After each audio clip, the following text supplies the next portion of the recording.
이 시간에 하나님 말씀을 함께 나누도록 하겠습니다. 오늘 우리들에게 주시는 하나님의 말씀은 시편 95편 1절에서 11절 말씀입니다. 이 계시의 말씀을 제가 봉독할 때 하나님의 음성을 다 함께 들으시기를 바랍니다. 오라, 우리가 여호와께 노래하며 우리의 구원의 반석을 향하여 즐거이 외치자. 우리가 감사함으로 그 앞에 나아가며 시를 지어 즐거이 그를 노래하자. 여호와는 크신 하나님이시요 모든 신들보다 크신 왕이시기 때문이로다. 땅의 깊은 곳이 그의 손안에 있으며 산들의 높은 곳도 그의 것이로다. 바다도 그의 것이라 그가 만드셨고 육지도 그의 손이 지으셨도다. 오라, 우리가 굽혀 경배하며 우리를 지으신 여호와 앞에 무릎을 꿇자. 그는 우리 하나님이시요 우리는 그의 기르시는 백성이며 그의 손이 돌보시는 양이기 때문이라. 너희가 오늘 그의 음성을 듣거든 너희는 무리바 에서와 같이 또 광야의 마사에서 지냈던 날과 같이 너희 마음을 완악하게 하지 말지어다. 그때 너희 조상들이 내가 행한 일을 보고서도 나를 시험하고 조사하였도다. 내가 40년 동안 그 세대로 말미암아 근심하여 이르기를 그들은 마음이 미혹된 백성이라 내 길을 알지 못한다 하였도다. 그러므로 내가 노하여 맹세하기를 그들은 내 안식에 들어오지 못하리라 하였도다. 아멘. 아멘. 미국의 한 의과대학과 그리고 수의학 짐승들이죠. 수의학 대학에서 연구를 해서 발표한 것이 있습니다. 사람과 개의 나이에 대한 측정인데요. 개는 사람에 비해서 빨리 성장을 하고 또 늙을 때에는 느려진다라고 합니다. 개도 다 똑같은 것이 아니고 큰 개하고 작은 개하고 수명 이렇게 성장 이런 것들이 차이가 있는데 리트리버 종과 사람의 나이를 계산한 것은 다음과 같다고 합니다. 개가 1살일 때 사람은 31세, 2살은 42세, 5살은 56세, 10살은 67세, 개가 20살 정도 되면은 78세라고 합니다. 이 연구에 보시는 것처럼 개는 1살이면 다 성장을 합니다마는 사람은 25년이 되어야 완성이 됩니다. 이것도 몸이 그렇다는 것이지 인간성이나 기질이 성숙해지는 것은 별개입니다. 그래서 오죽하면 철들자 망령 이런 말이 있을 정도로 우리 사람의 내면적 성장은 아주 더딥니다. 사람은 태어날 때에 부잣집이나 권력 있는 집에서 태어나게 되면 금수저를 입에 물고 태어났다. 또 가난한 집에서 태어나면 흙수저다 이런 말을 합니다만은 이거보다 더 소중한 것은 그가 태어난 다음에 어떤 교육을 받고 자라느냐 하는 것에 있습니다. 그래서 부모들이 그토록 교육 환경을 중히 여기는 이유가 이것이겠죠. 그런데 지식이나 기술 같은 교육은 명문대 또 무슨 특수학교 이런 데서 얼마든지 전수받을 수 있겠지만 학교 교육만으로 되지 않는 부분이 있습니다. 바로 인간성과 기질입니다. 이거는 잘 안 바뀝니다. 이걸 야고보에서 이렇게 묘사를 했는데요. 여러분 야고보서 3장 7절에서 10절까지 제가 읽어볼게요. 여러 종류의 짐승과 새와 벌레와 바다의 생물은 다 사람이 길들일 수 있고 길들여 왔거니와 혀는 능히 길들일 사람이 없나니 쉬지 아니하는 악이요 죽이는 독이 가득한 것이라. 이것으로 우리가 주 아버지를 찬송하고 또 이것으로 하나님의 형상대로 지음을 받은 사람을 저주하나니 한 입에서 찬송과 저주가 나오는도다. 다 길들일 수 있다는 거예요. 심지어는 곤충도 길들일 수 있대요. 저는 얼마 전에 유튜브에서 사마귀를 데려다가 길들이는 거를 본 적도 있어요. 조그만 사마귀를 태어날 때부터 이렇게 하니까 먹이도 받아 먹고요. 주인 잘 따라다니고 그러더라고요. 그런데 혀는 언어를 말하는 거잖아요. 사람의 성품과 기질이 발휘되는 대표적인 부분을 혀에다가 말을 했는데요. 이게 얼마나 길들여지기가 어려운지 능히 길들일 사람이 없다는 것입니다. 그런데 여러분, 우리 사람이 일평생 누리는 복이 이 혀에서부터 얼마나 많이 나옵니까?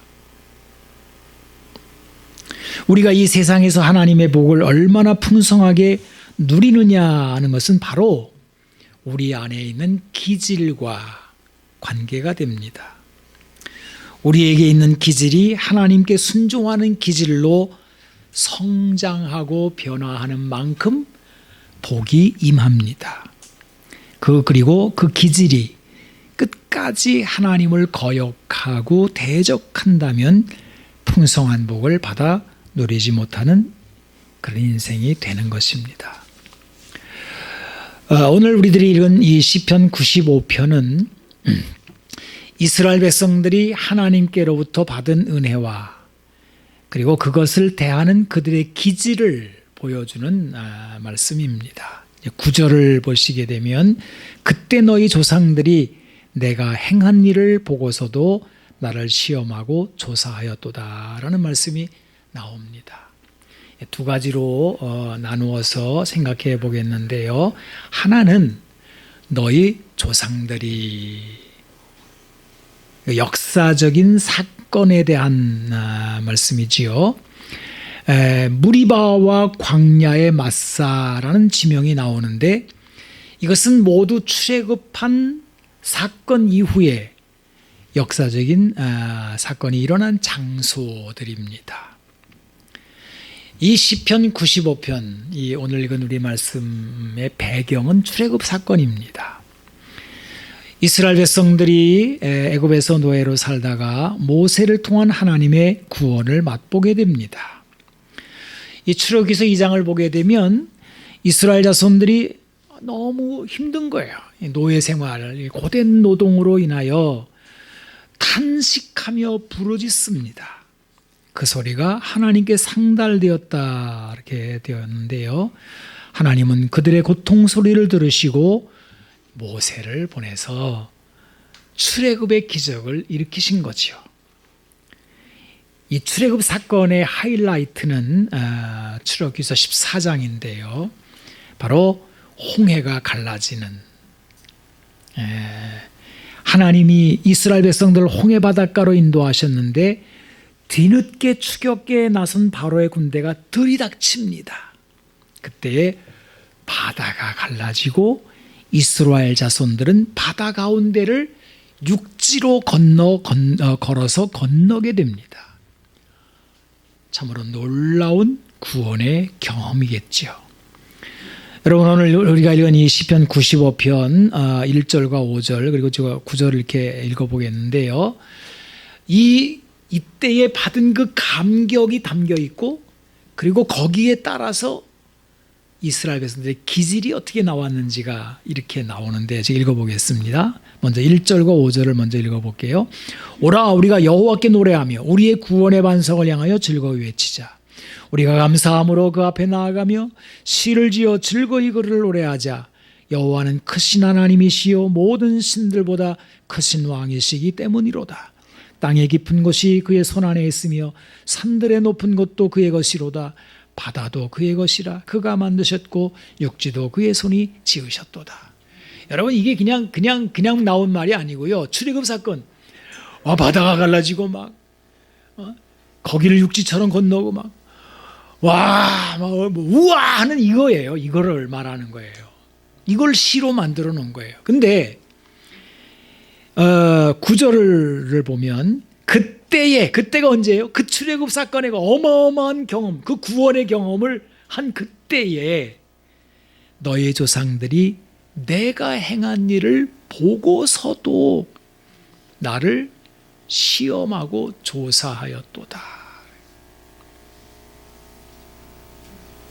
이스라엘 백성들이 크신 하나님의 구원의 사건을 경험한 직후 광야의 무리바와 마사에서 그 완악한 기질을 드러내며 하나님께 반역을 행하였다 하는 말씀입니다. 그래서 출애굽기 이제 14장이 이제 홍해가 갈라지는 얘기 나오는데 15장이 막 감격의 찬송이거든요. 근데 그 감격의 찬송을 한 지 불과 사흘 후 마라라고 하는 곳에 물이 없어 원망을 합니다. 이것은 이스라엘 백성들의 완악한 기질을 보이는 시작에 불과했습니다. 무리바와 마사는 이스라엘 백성들이 광야에서 내보인 반역의 기질의 대표적인 장소적인 표현입니다. 그리고 그들은 이제 광야 40년 동안에 계속해서 거역을 하고 불평을 하고 원망을 하고 하나님을 근심하게 만들었다. 내가 40년 동안 그 세대로 말미암아 근심하여 이르기를 그들은 마음이 미혹된 백성이라 내 길을 알지 못한다 하였도다 라고 10절에 말씀합니다. 이 말씀이 바로 너희 조상 때 라는 말씀에 담긴 내용이지요. 자, 그 다음에 너희 조상 때라는 이 말씀에 담긴 두 번째 내용은 의미는 그게 조상 때 얘기로 끝나는 게 아니라 자손들인 너희들에게도 이어져 왔고 지금도 있다라는 겁니다. 이게 기질이라고 하는 게 그렇죠. 여러분 아버지 행실을 자식이 답습합니다. 훌륭한 아버지도 많습니다. 근데 이제 아버지가 막 제대로 잘 이렇게 가족을 돌보지 않고 막 엉망진창 인생에 살게 되면 자식들은 그걸 보면서 마음속에 굳게 다짐하는 게 있죠. 나는 아버지처럼 안 될 거야.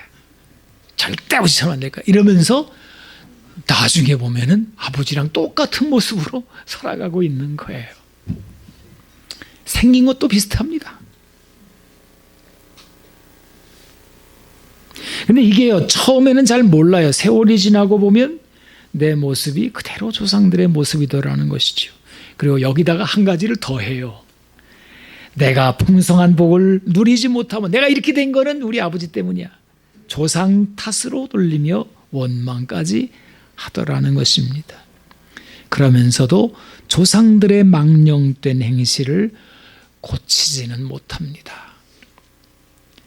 이렇게 오늘 읽은 시편의 말씀은 사람의 기질이 얼마나 질기고 잘 변치 않는지를 보여주고 있습니다.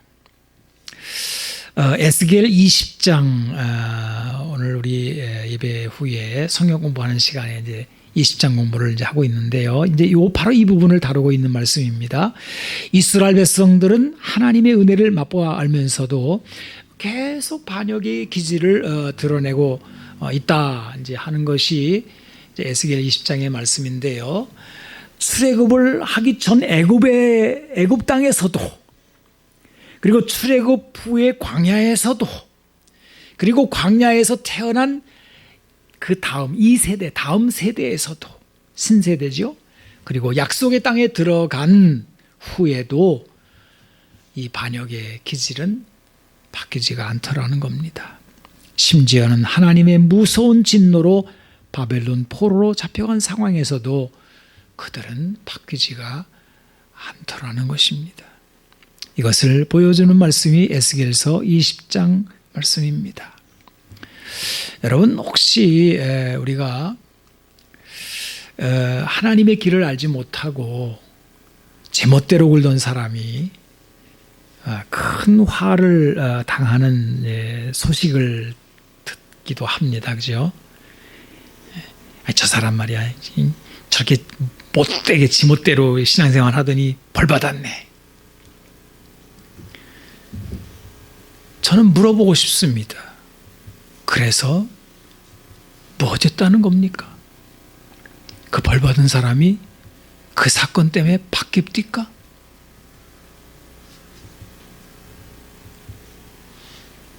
그가 회개합니까? 그가 당한 화로 인하여 기질이 변하는 것입니까? 우리 인간의 내면의 성장이, 성숙함이 그렇게 화를 당하는 데서 나오더라는 것입니까?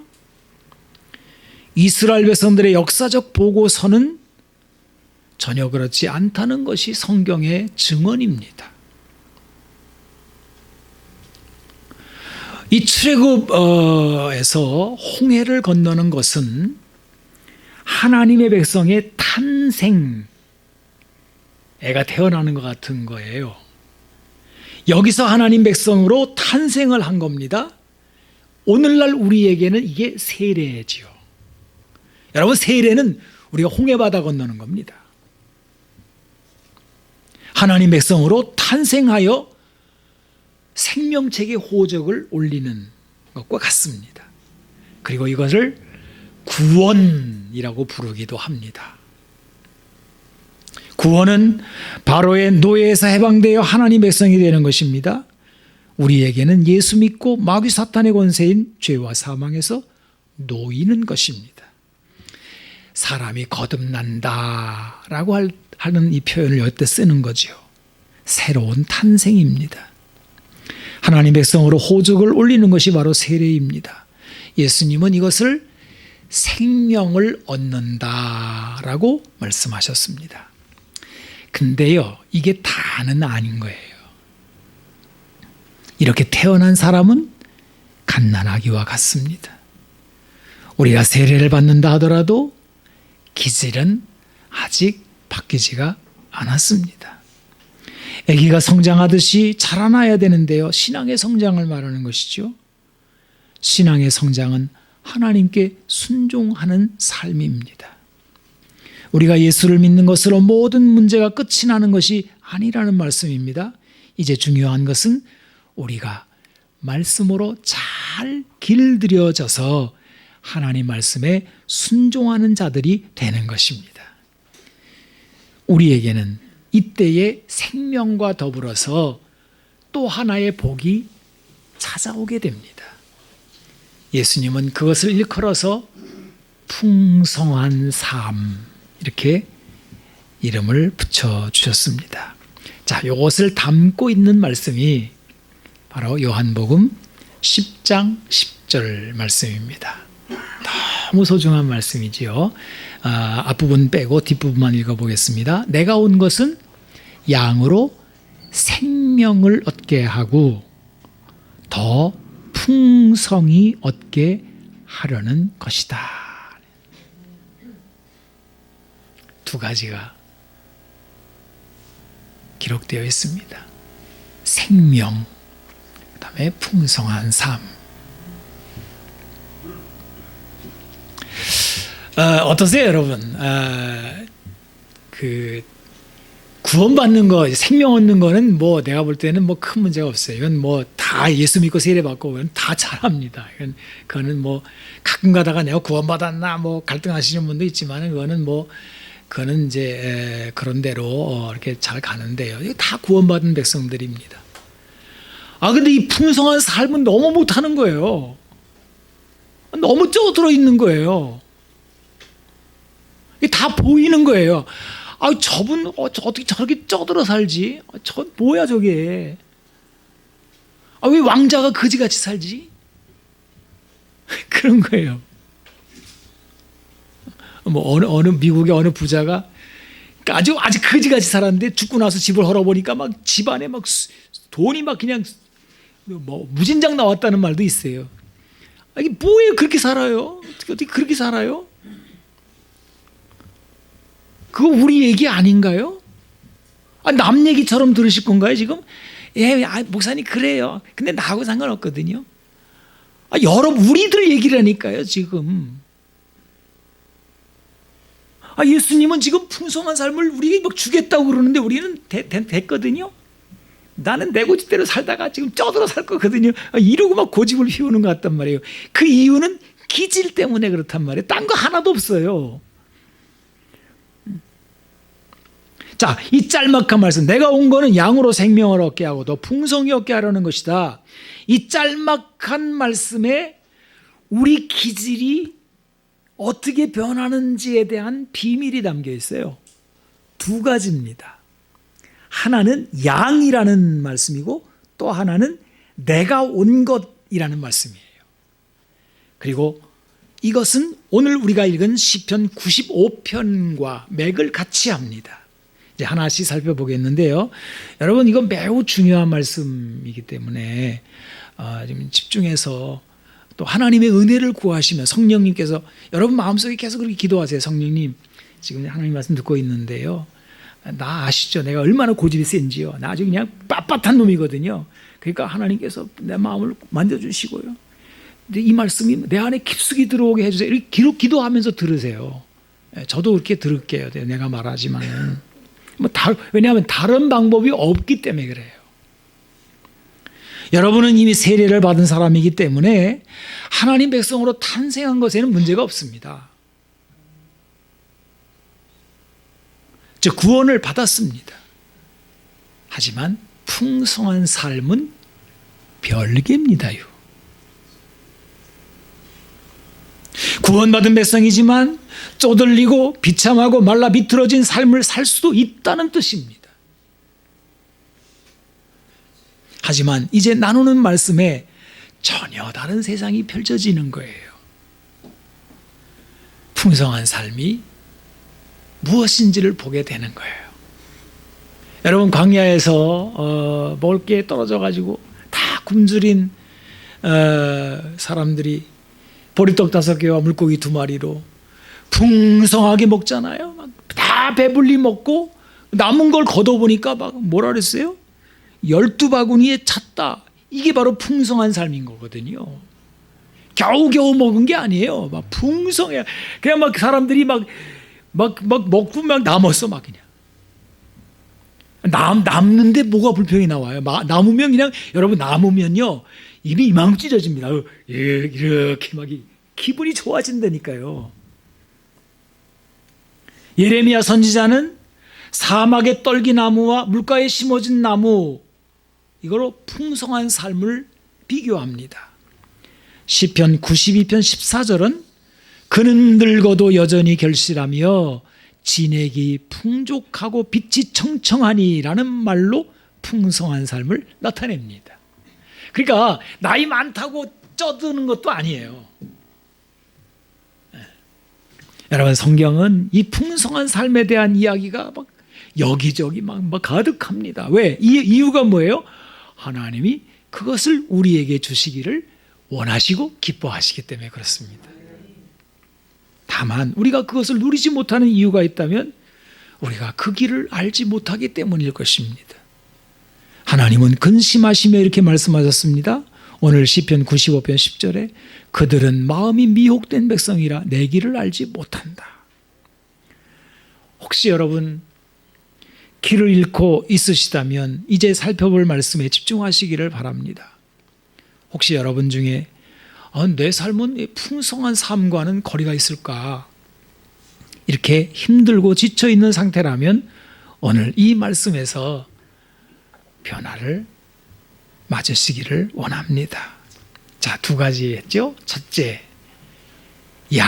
그래서 양으로. 오늘 우리가 읽은 시편 95편에도요 같은 말씀이 나오죠. 7절 시편 95편 7절 보겠습니다. 그는 우리 하나님이시요 우리는 그의 기르시는 백성이며 그 손에 돌보시는 양이기 때문이라. 너희가 오늘날 그의 음성을 듣거든. 그러니까 여러분 지금 요한복음 10장과 시편 95편을 계속 우리가 연결해 보는 거예요. 그죠? 이게 다른 말씀이 아닌 거예요. 다시 예수님 말씀 요한복음 10장으로 가보겠습니다. 요한복음 10장 14절을 보게 되면 나는 선한 목자라 나는 내 양을 알고 양도 나를 안다. 이거 비유거든요. 목자와 양으로 주님과 나와의 관계를 설정한 거예요. 여러분, 이 비유라고 하는 거는 항상 포인트가 중요합니다. 예수님이 주님과 나를 목자와 양으로 비유하는 포인트는 뭐냐 하면요, 그게 요한복음 10장 27절에 명확하게 나와요. 내 양은 내 음성을 들으며 나는 그들을 알며 그들은 나를 따르느니라. 그리고 4절에도 자기 양을 다 내놓은 후에 앞서가며 양들이 그의 음성을 아는 거로 따라온다. 자, 뭐예요? 핵심이 뭐예요? 음성을 듣는다라는 거죠. 이게 양과 목자, 뭐 딴 거 생각하지 마세요. 이건 비유니까 비유는 비유로 하시면 돼요. 여기서 중요한 건 뭐냐 하면 풍성한 삶의 첫 번째 비결은 뭐냐 하면 음성을 듣는다는 거예요. 음성을. 즉 우리의 풍성한 삶은 주님의 음성을 듣는 데서 출발합니다. 만약에 내 삶의 풍성함이 없다면, 결여되어 있다면 그거는 우리의 귀가 먹었기 때문입니다. 안 듣기는 거예요. 목사님, 내가 주일날마다 설교 잘 듣거든요. 그런 얘기 아니잖아요 지금. 들은 뭐예요? 자기 고집대로 하는데요. 여러분, 이 양이라고 하는 짐승은요, 동물학에서 말할 때 굉장히 귀가 예민하대요. 아주 세미한 소리, 또 소리를 잘 구분해서 듣는답니다. 근데 이 양이라고 하는 거가 뭐 다른 이제 신체 기능은 별로 없어요. 뭐 사자같이 뭐 이빨이 뭐 있어요, 뭐 발톱이 있어요, 뭐 모처럼 빠르기나 합니까? 소처럼 덩치가 크고 뭐 뿔이라도 있습니까? 뿔은 있긴 해요. 근데 양은 그냥 돌아다니는 고기 덩어리 같아. 이렇게 또 듬직하게. 그래서 늑대나 이런 뭐 사자 같은 게 이게 잡아먹기가 쉬워요.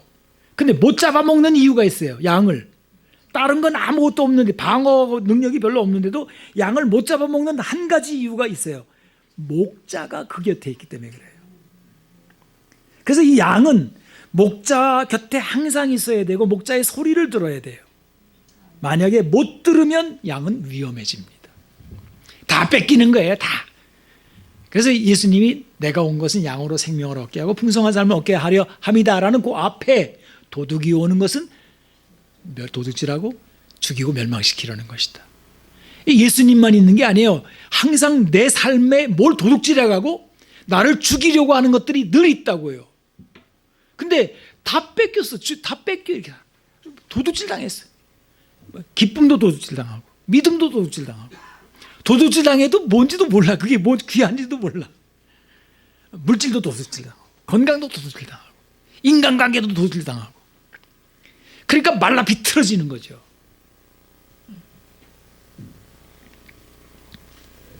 여러분, 하나님의 백성이 풍성한 삶을 잃어버리는 이유는 목자의 음성을 듣지 않기 때문입니다. 그 이유는 교만의 기질 때문입니다. 이 기질은 하나님께 무릎 꿇는 것을 못합니다. 자기 고집이 강하기 때문입니다. 오늘 우리가 읽은 시편 95편은 우리에게 이것을 명합니다. 오라, 우리가 굽혀 경배하며 우리를 지으신 여호와 앞에 무릎을 꿇자. 그는 우리의 하나님이시요 우리는 그가 기르시는 백성이며 그의 손이 돌보시는 양이기 때문이라. 이 하나님의 백성들의 못된 기질 중에 가장 큰 게 교만이에요. 교만은 자기를 크게 보는 마음입니다. 여러분, 다시 말씀드립니다. 교만의 정의를. 교만은 자기를 크게 보는 마음입니다. 그가 뭐 부자건 가난하건 상관없어요. 여러분, 부자만 교만한 거 아니에요. 가난해도 교만할 수 있어요. 지식이 많은 사람만 교만한 게 아니에요. 물론 지식이 교만하게 가게 합니다. 지식은 교만하게 한다. 그럼 뭐 고린도서에 나와 있습니다만은, 그러나 되게 무식한 사람도 무지하게 교만할 수 있어요. 자기를 크게 보는 마음이기 때문에 그래요.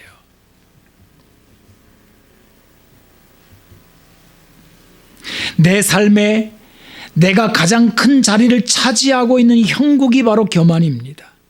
이때 다른 거는 작아져요. 근데 여러분, 이게 왜 문제가 되느냐 하면요, 내 안에서 하나님마저 작아지기 때문입니다. 이것이 바로 교만의 기질이 가져오는 비참한 삶의 이유인 것입니다. 이렇게 말하면 또 잘 못 알아들어서 제가 조금 더 보충 설명을 드려요. 왜냐하면요, 교만이라고 하는 건 다루기가 굉장히 어렵기 때문에 그래요.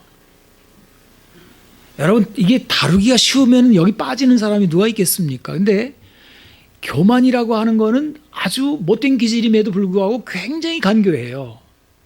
그래가지고요, 나는 안 교만하거든요 그러면서 교만해요.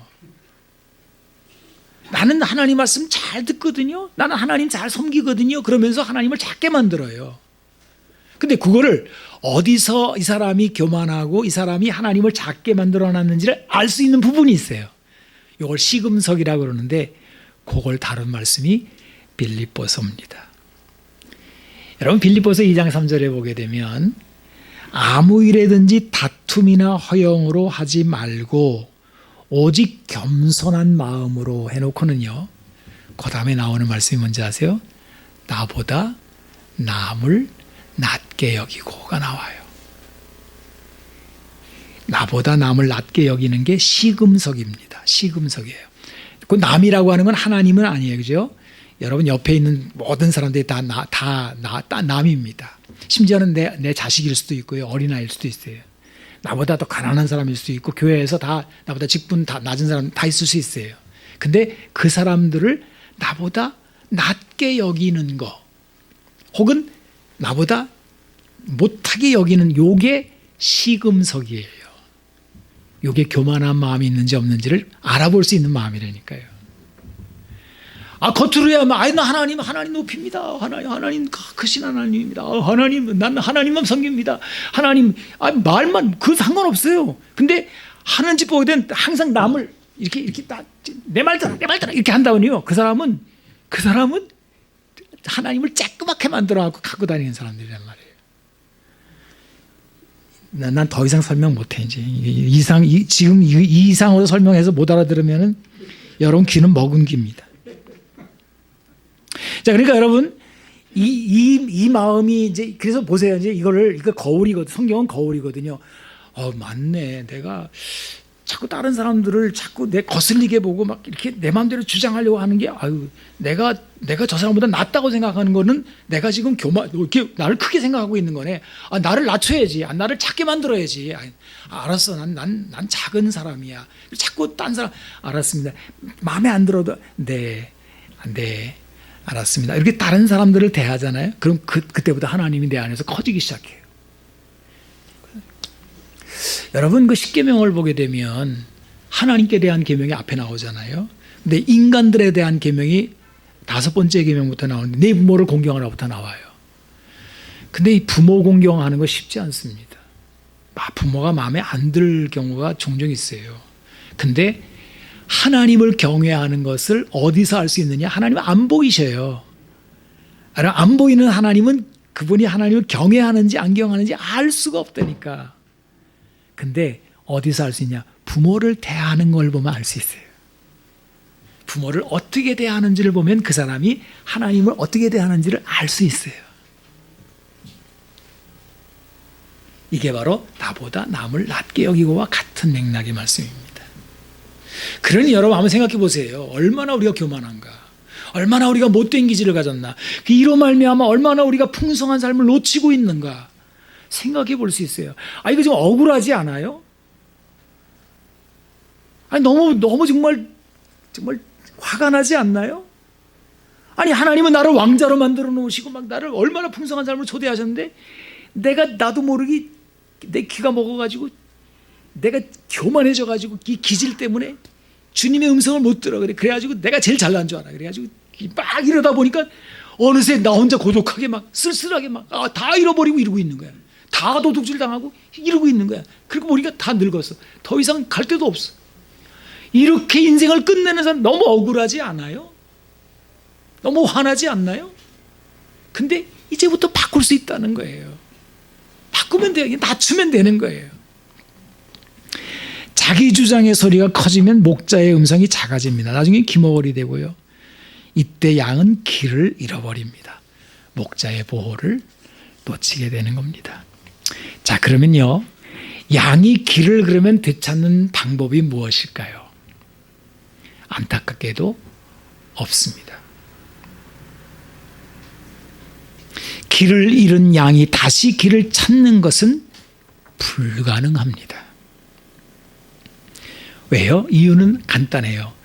귀머거리가 되었기 때문입니다. 더 이상 주님의 음성이 들리지 않는 것입니다. 자, 이런 사람의 삶의 특징이 있어요. 그건 안식이 없다는 것입니다. 그들은 내 안식에 들어오지 못하리라. 여러분, 우리가 하나님께 드리는 이 예배에 안식이 있다는 것을 알고 계십니까? 하나님은 안식을 주시기 위하여 한 날을 예배의 날로 정하셨어요. 그런데 얼마나 많은 교인들이 하나님께 예배를 드리면서도 안식을 누리지 못하는지요. 그 이유는 하나님의 음성을 듣지 못하기 때문에 그렇습니다. 양에게 목자의 음성이 들리지 않는 거예요. 그래서 안 들리니까 안식이 없으니까요, 예배당에 와서 화가 나 있는 거예요. 막 분노하는 거예요. 기쁘지가 않습니다. 교회 안에 모든 일들이 마음에 들질 않아요. 이런 사람은 특징이 있어요. 연말만 되면은 이제 자기 마음속에 뭐가 생각이 많아. 내가 내년에는 아무것도 안 할 거야. 직분 내려놓을 거야. 딴 데로 가버릴까 봐. 이렇게 되는 거예요. 거역할 생각만 가득해집니다. 양이 길을 잃은 거예요.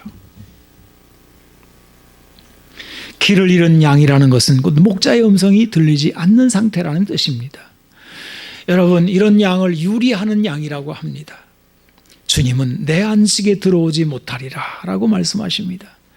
이 말씀의 요지는 이제는 그 스스로는 길을 찾지 못한다는 뜻입니다. 여러분, 이 말씀을 기억하십시오. 양은 스스로 길을 찾아오지 못합니다. 자, 그러면 어떻게 해야 되는 걸까요? 이것이 우리가 살펴볼 예수님이 말씀하신 두 번째 부분에 나와요. 내가 온 것입니다. 예수님은 내가 양을 찾으러 왔다라고 하십니다. 양이 길을 찾는 비결은 예수님이 오시는 것입니다. 주도권이 그분에게 있는 거지요. 우리가 찾는 게 아닙니다. 예수님이 찾아오신 것입니다. 요한계시록 3장에 보게 되면요, 라오디게아 교회가 나옵니다. 근데 이 교회는 교만하고 귀먹은 대표적인 상태의 교회라고 하겠습니다. 아주 교만해요. 어떻게 교만을 떨었는지 아세요? 나는 부자라 부족한 것이 없다 그래요. 실제로 그 교회가 돈이 많았는지는 모르겠습니다만은, 여러분, 돈 없어도 이렇게 사는 사람들이 있어요. 됐거든요 이러면서요. 나 간섭하지 말라고요. 난 됐거든요 이러니. 그게 바로 나는 부자라 부족한 것이 없다 이거거든요. 저는 지도가 필요합니다. 제가 원한드레 목사님 저의 형님이시고 또 제 영적 이렇게 지도자이시고 그러시는데, 서울에 계시지만은 엊그제 저희 새벽기도 제가 초청해 들어오셨어요. 이제 거기도 영상으로 좀 만드는 거 이렇게 배우고 싶다고 저한테 배우겠다는 거예요. 그래서 이분은 진짜 겸손한 분이다. 난 그분이 너무 좋아. 세상에 여러분, 이 시대에 그분은 가진 것도 별로 없어요. 교회도 쬐끔해요. 버림도 많이 당했어요. 상처도 많고요. 근데 얼마나 겸손하신지 몰라요. 배워야지요. 목사님한테 배워야지요. 동생한테, 내 아랫사람 다른 사람한테 나한테 배워야 되겠대요. 그리고 우리 새벽기도에 들어오신 거예요. 근데 교만한 사람은 됐거든요. 나는 부자라. 부족한 것이 없다 그랬어요. 이 라오디게아 교회가 그랬어요. 그런데 주님은 그를 향하여 너는 곤고하고 가련하며 가난하고 눈멀고 벌거벗었다라고 하십니다. 얼마나 비참한지 몰라요. 이 교회가 아주 말라 비틀어진 거예요. 그러니까 세상 사람들이 봐도 아이 저렇게 사나? 나는 절대로 교회 나가지 말아야지. 저 사람처럼 되지 않으려고. 이렇게 세상 사람들이 생각할 정도로 비참한 거예요. 여러분, 주님이 말씀하신 풍성한 삶과 얼마나 동떨어져 있는 것입니까? 이게 자기만 몰라요. 여러분, 사람은 참으로 이상합니다. 그토록 비참하면서도 난 아니야 라고 합니다. 우리는 이것을 무지라고 부릅니다. 라오디게아 교회가 이런 상태가 된 이유는 오직 한 가지예요. 양이 목자를 떠났기 때문입니다. 이 교회 안에는 예수님이 없습니다. 예수님이 교회를 버렸을 리가 만무하니 교회가 예수님을 떠났다 하겠습니다. 양이 귀가 멀어 목자의 소리를 듣지 않고 길을 잃어버린 것입니다. 이 라오디게아 교회는요, 그 스스로 회복할 방법이 없습니다. 그 이유가 뭔지 아십니까? 나는 부족한 것이 없다라고 말하기 때문에 그렇습니다. 탕자와 얼마나 달라요. 여러분, 누가복음 15장에 예수님이 비유어로 탕자가 나오잖아요. 이 탕자도 사실 못됐죠. 근데 이 탕자가 다 비참하게 된 때에 뭐라고 말을 합니까? 이렇게 말을 했어요. 내 아버지에게는 양식이 풍족한 품꾼이 얼마나 많은가. 나는 여기서 줄여 죽는구나. 그러면서 내가 일어나 아버지께로 가리라. 이렇게 말을 해요. 그런데 라오디게아 교회는 비참해 죽을 지경임에도 불구하고 나는 부족한 것이 없다라고 말을 하는 거예요. 그러니까 안 되는 거예요.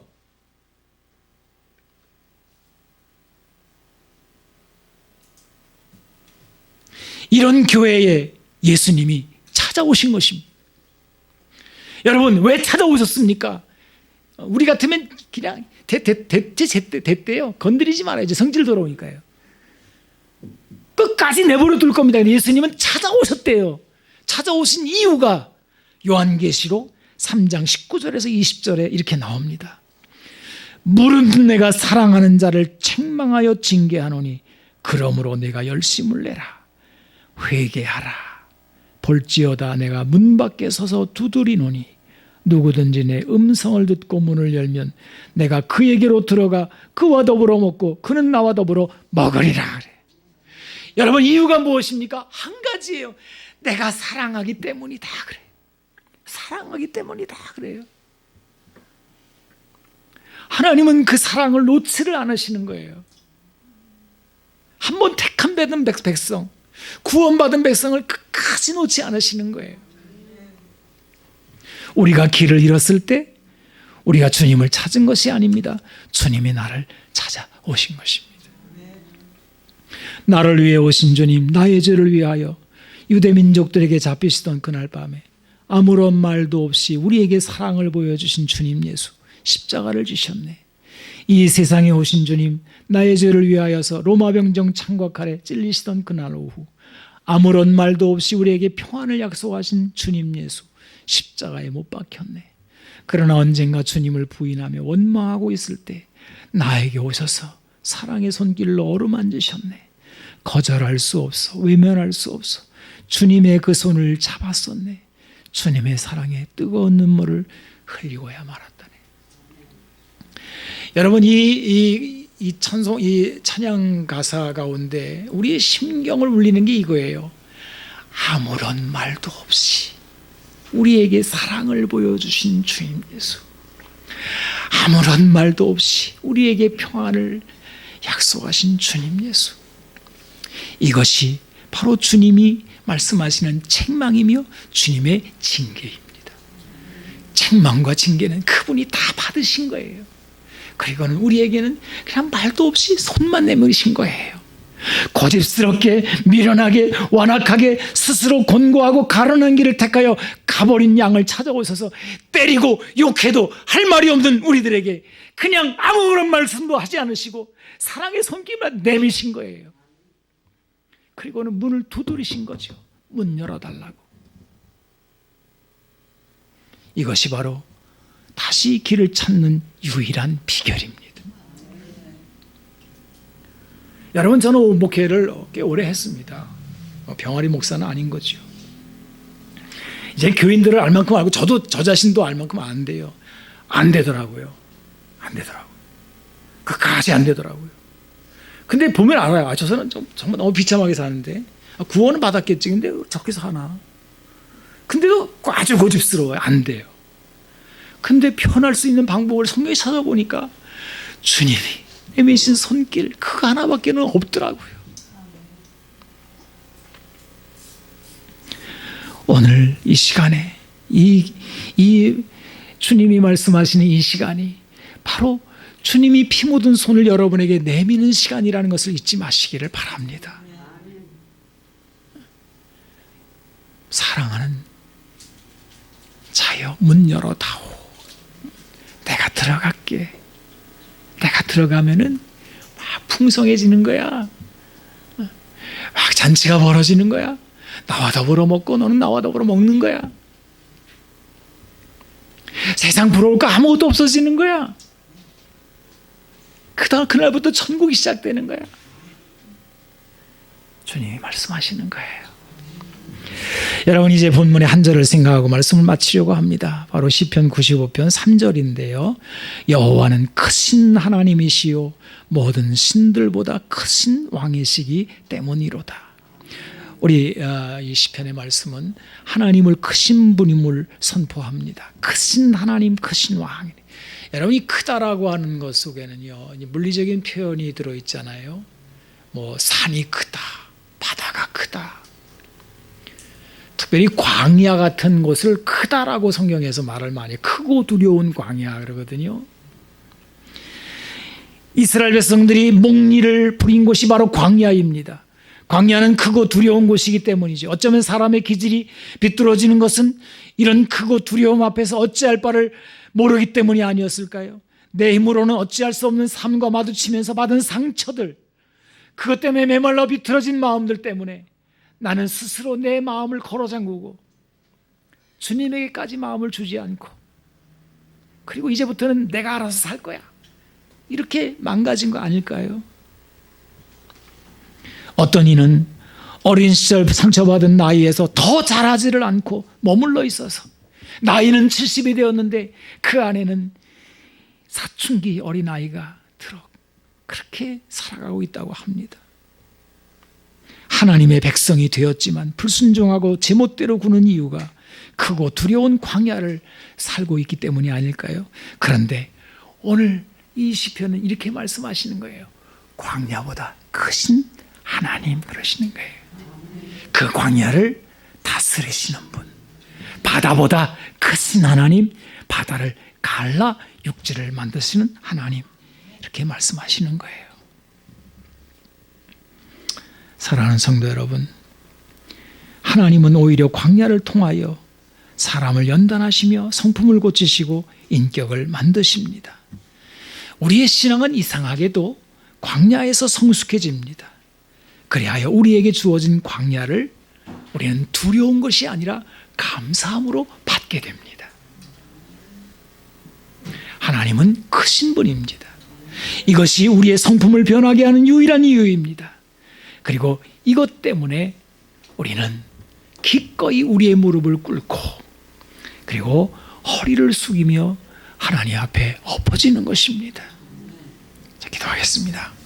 하나님, 오라 우리가 무릎을 꿇고 굽혀 하나님께 경배하자 말씀하신 대로 주님 앞에 나왔습니다.